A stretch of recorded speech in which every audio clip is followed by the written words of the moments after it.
Hello everyone, and welcome back to your daily government and financial news update. As always, I'm interested in hearing your thoughts on everything, so make sure to give this video a like, but also leave a comment giving your thoughts on everything that is currently going on. Okay, so we've seen some absolutely fantastic things happening with the price of gas over the past month, and according to a recent AAA report, the national average is now below $4.50 for the first time since the middle of May. In a tweet, the White House said, POTUS is taking historic action to lower gas prices for families, and gas prices have declined by an average of 50 cents per gallon over the last 34 days. According to industry analysts, around 20,000 gas stations across 30 states now offer gas at $3.99 per gallon or less. So less than $4 gas in more than half the states, according to the White House. That's pretty cheap. Although I can't remember a time they were even cheaper, less than $2 in fact, and I don't think I'm that old. Well, I try to tell myself that anyways. Of course, one Twitter user wanted to fact check the White House's statement about 30 states offering gas at prices of $3.99 per gallon or less, and while they may have been correct that at least one gas station in the state offered less than $4 gas, on average, there are currently only 2 states where gas prices average less than $4 per gallon. Those states are Texas and South Carolina. Now, even if more states did carry an average gas price of under $4 per gallon, the White House victory lap would still be pretty dang stupid, considering that under President Trump, gas prices were never above $3 per gallon nationwide on average. And while a president doesn't always have control of things such as the price of gas, in cases like this one, where Biden's energy policies are putting a stop to domestic oil production, it's pretty clear there's a strong correlation. When you artificially lower the supply of something while the demand stays the same, it's always going to result in a price increase. Of course, to the White House, the real answer here isn't to reverse position and start producing more oil here at home. No, it's instead go bait the Saudis for oil that they get from Russia, and then encourage Americans to buy electric vehicles. As Biden's Transportation Secretary Pete Buttigieg says, the more pain we are all experiencing from the high price of gas, the more benefit there is for those who can access electric vehicles. Of course, the more pain we are all experiencing from the high price of gas, the more benefit there is for those who can access electric vehicles. Okay, so what if we all did move to electric vehicles? Let's say, for example, all of us have all this extra money stashed away to go out right this second and buy ourselves an EV. Let's use our imaginations here for just 1 second. Well, if we did, we would still have to charge our cars in order for them to work, right? If we had to do so at home, spending extra money on electricity to do so, how much would we really be saving? Thankfully, Representative Thomas Massie was able to do the math for us, something that Pete Buttigieg didn't really care to do. The average household uses 17% of their electricity for air conditioning. And that would mean the average household uses 1,870 kilowatt hours per year for air conditioning. If that average household plugged in electric cars, do you know how much more electricity they would use in comparison to the air conditioning that air conditions their whole house? No, but again, I would emphasize it will Well, let be me help less you. Let me help you overall. with that first before we go on, because the numbers are important. It would take 4 times as much electricity to charge the average household's cars as the average household uses on air conditioning.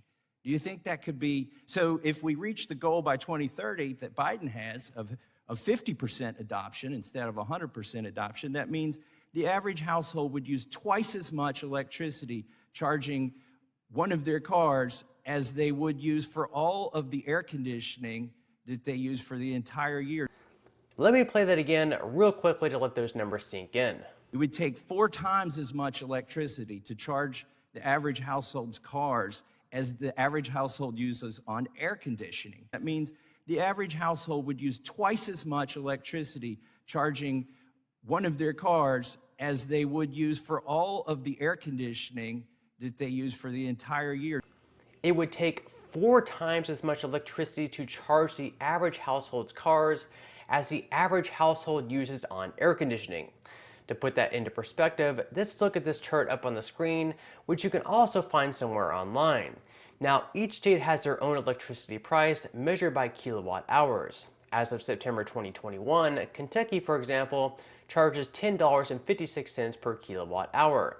So for them, the 4x electricity cost that Massey mentions would amount to about a $790 yearly increase in their electric bills. This would be around 185 gallons of gas if the price of gas is $4.25 per gallon. So the questions here are, how many gallons of gas have you bought this year?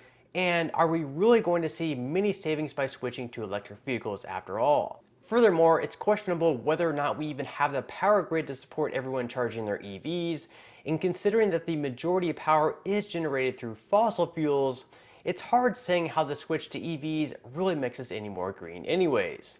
But hey, it's green energy, which means it's good, and you're not supposed to think of things like this. Instead, we're supposed to listen to teenage activists like Greta Thunberg and global elitists like John Kerry, who, by the way, in a recent report, was found to have emitted over 300 metric tons of carbon in his private jet since President Biden took office. According to federal data, Kerry's family jet, a Gulfstream GIV SP, has made a total of 48 trips lasting more than 60 hours and emitted an estimated 715,886 pounds or 325 metric tons of carbon since President Biden was sworn into office. The plane belongs to Flying Squirrel LLC, a charter company owned by Kerry's wife, Teresa Heinz Kerry, and in which Kerry reported owning a more than $1 billion stake on his most recent financial disclosure. So apparently we're all supposed to believe that climate change is this really huge deal, and meanwhile our politicians who cram this down our throat go flying around on their private jets doing exactly the opposite of what they preach. So some really great stuff there. Meanwhile, in a new CNN poll, just 21% of Americans say things are going well, which I really wonder who those 21% of people are. Are they like the most positive people of all time, or just been living far away from society over the last 2 years? How well are things going in the country today? Only 21% say things are going well. I want to put that in some historical context for you. 21% is the low point. This goes back, in fact, off this chart, Jake. You have to go back to 2009 to find a time when the American electorate was this dissatisfied with the way things were going in the country. And when we ask specifically about economic conditions and we say, can you rate the economic conditions today? Look at this number. 82% of respondents in this poll say economic conditions in America are poor. Only 18% say that economic conditions are good right now. Other than Americans believing things are going very poorly, most of us don't even believe that President Biden has the right priorities at the moment, with just 31% of us saying that he does. How is Biden doing compared to his predecessors? One way we look at that, Jake, we ask folks, do you believe Joe Biden has the right priorities? Okay, so right now, only 31% say yes, President Biden has the right priorities. 68% say no. This is up 10 points since we scored this last year in the Biden presidency. So now let's take a look at how that 31% who say yes, he has the right priorities stacks up against his modern era predecessors. Look at that. Not very well. 31% for Biden is clearly the low water mark of all Trump, Obama, Bush, and Clinton on this score, Jake. Okay, now moving into some news regarding stimulus checks. Over in Pennsylvania, Governor Tom Wolf currently has a plan to send out $2,000 stimulus payments. Even though his fellow Democratic members of state Congress were quick to jump on board with the plan, Republicans, on the other hand, had some other ideas. With states receiving billions of dollars in COVID stimulus money from the federal government, Pennsylvania currently has around $2.2 billion left over. So with this money, the governor was hoping to spend $500 million towards the Opportunity Program to cover the $2,000 stimulus payments to households across his state. Now, as I mentioned, Republicans so far have shut down this idea, saying that sending out even more money to Americans in the state of Pennsylvania would only increase the ongoing problem that is inflation. So even though a deal is likely not to be struck anytime soon, it is possible they could reach some type of deal later on, even if it does happen to be a good bit less than the $2,000 that Democrats are seeking. Now, meanwhile, over in Florida, foster and adoptive families will be receiving a one-time stimulus payment of $450 very soon. That is per child in their care, and this being through an initiative called Hope Florida, a pathway to prosperity.